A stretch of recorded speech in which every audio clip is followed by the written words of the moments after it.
Hi, I'm Marian Massie. I'm a clinical hypnotherapist and success coach. And today I'm going to talk about how your past, maybe a past life, well, let's even focus on this life. What's happened in your childhood can affect you today. And you may not even realize that has nothing to do with trauma or totally dysfunctional childhood, but maybe something happened over and over and over again and got stuck in your subconscious mind. And that belief or that irritation, since it's hidden in the subconscious mind, will pop its little head out in relationships going forward. I'll give you an example.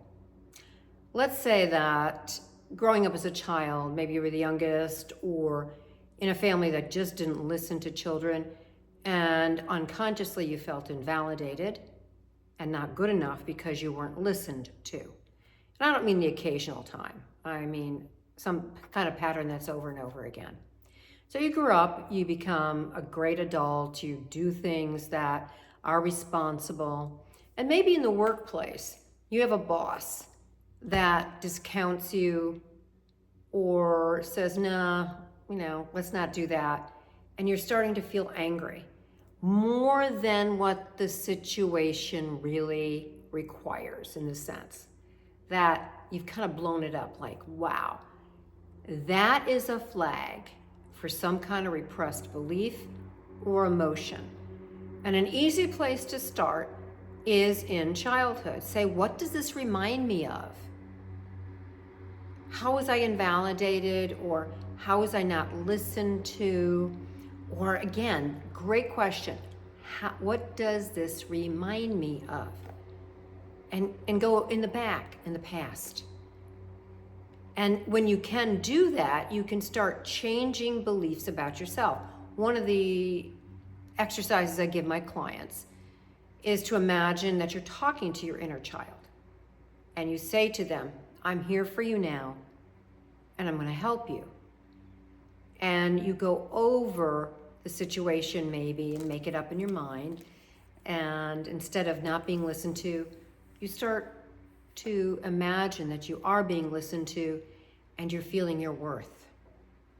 Then you take that knowledge back into your daily life. And when somebody invalidates you, you go, I am still worthy. I'll give you another example. There was a period in my time when one of my sisters I was the youngest, by the way, it didn't matter what she could say. She could say, good morning. And I would feel invalidated or shamed. It was my stuff. Anything that comes up, by the way, it's a lesson for you to help clear away something for you. You can't change anybody else. But it's a flag to go, oh, I can change this. I can become better. And that's exactly the attitude I had. So whenever I would talk to her and I would feel this invalidation or shame, and most of the time I was on the phone, I'd get off the phone and I'd do my inner work. I would go inside myself and start imagining pulling out the shame or not feeling good enough feeling as dark goo.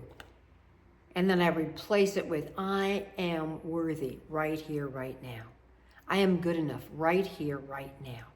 And I would breathe it in until I really would feel it inside my whole being.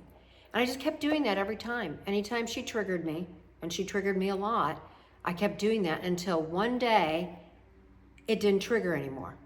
And she could have said to me after that, you're not good enough. You're not worthy.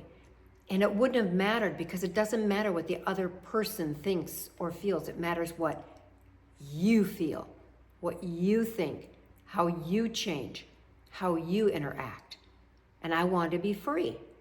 I didn't want to be reactive. So I hope these exercises help. Try a couple of them. They're in my book, Miracles, Karma, and Reincarnation Redefined, a handbook for purposeful living.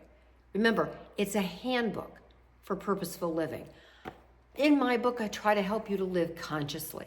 And that's just a small example of trying to live consciously. Instead of reactive, you go, oh, there's something for me to change, to grow. And that helps you to become more free. Thanks.